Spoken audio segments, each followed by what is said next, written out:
next one is not resolving conflict. It is deposits and withdrawals, which is my favorite. oh no, I don't think that's your favorite. Sexual intimacy is your favorite. Let's face If I it. had it my way, our 6 or 7 building blocks would all be having a healthy sex life. Yeah. I agree. He would if he had it his way. All right. But you don't.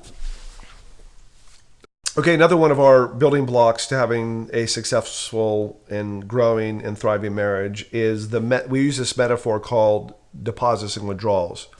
And so a deposit, It's like a bank account. right? So it's like using financial terminology. And so with your finances, you want to be way in the black and not in the red. You want to have abundance and not scarcity. which means you have to make as many deposits, More deposits. than you make withdrawals. Right. And so we want to be individually, we want to be emotional Warren Buffetts, meaning we want to be billionaires emotionally in our own lives, previous to the marriage relationship, or including the marriage and the marriage relationship as well.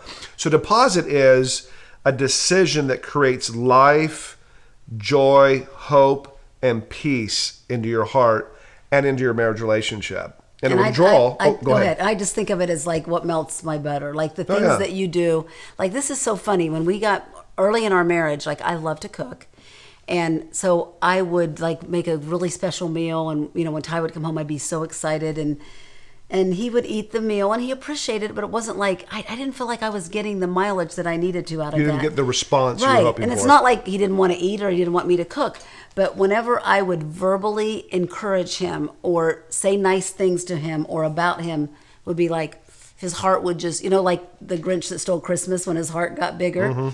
It's like that was a deposit for you, and a much more significant deposit than making you a nice meal. So it's learning kind of how to love your spouse the way that they want to be loved. Yeah, and one of the things we talk about in our workshop is identifying out of the 5 love languages, what are the number 1 and 2 love languages? Because usually, darn it, in marriages, the husband's top love language isn't what the wife's is. Right. And so... And you tend to want to love people the way you want to be loved. Right. So my number 1 love language is words of encouragement. Your number 1 love language is acts of service. I was hoping you knew. Yeah. So, and I'm not very handy. And so it just really causes...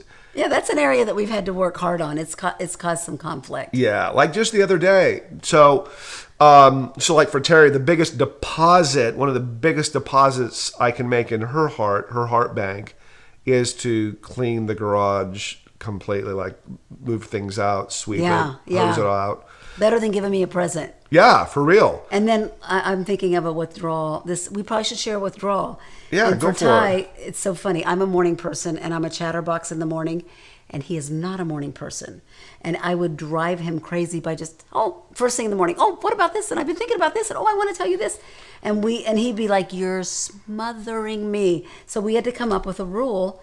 Or an understanding. No, it's a rule. No, it's an understanding that I won't talk to him the first hour of the day. It's the no-fly zone. It's so sad. First hour of the day is a no-fly zone. I have no one to talk to, and he won't let me talk to him. Even though today she was violating the no-fly zone. Well, if he says one thing to me, then I assume that it's okay. The floodgates are open, and I just, okay. And he goes, no, it hasn't been an hour yet. But that would be an example of it's a silly example, but... So what we talk about is, in our workshops, is how to get way in the black in your own heart, and then how to get way in the black in your marriage relationship. Right. So, for example, the next time we have a conflict, which may happen before the end of the day, Could happen today, any minute. any second, on video even, Maybe that will be withdrawal. Okay, it was maybe a withdrawal is when you've experienced rejection, discouragement, hopelessness, disappointment. Right. So if we have a conflict and I'm being insensitive or rude, that's a withdrawal out of Terry's heart. Well, because we're so far in the black in our relationship, a few withdrawals won't get us into zero or into the red line of credit. Yeah, we can afford, quote unquote, some withdrawals.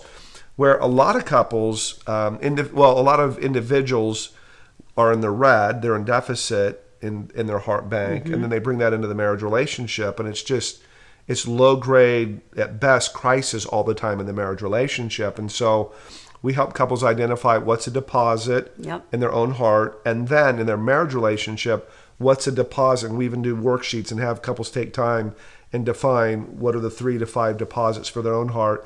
And then they share that so that couples then can be intentional about making deposit in each other's hearts. Would you agree that that may be the single most thing that we hear from our workshops? I would have to say, of all the teaching, maybe fidelity fences but Or healthy sex life. true, but I mean, I think we hear the most about deposits and withdrawals because we have the couples, we teach on it, and then we give them a worksheet to do together, and they write down what they think they are for each other, and then they compare, and it's real eye-opening. We had one couple say to us, "Oh, you know what? We got it all right. I mean, I knew his, and he knew mine, but we're not doing any of them." Yeah. So it was real eye-opening for couples and a real helpful tool. So it's a great teaching. You don't want to miss that one. And what it does is it gives couples terminology to use, like, oh honey, like for Terry, another huge deposit is you love it when I go with you to the grocery store. Right, I do. And my grocery IQ is minimal. So what I do is I push the grocery cart around and just keep it moving so you can. Yeah, I hate going, and so he'll go with me to, and that's a deposit. He gets points for that, so. So I'm no dummy. So deposits and withdrawals, how to get into the black in your own heart, how to become a Warren Buffett emotionally in your relation, in your heart and in your relationship, and getting out of being a street person, homeless in your heart by being way in the red. And so our workshops give hope to have a heart that is abundant and not lacking. So That's good.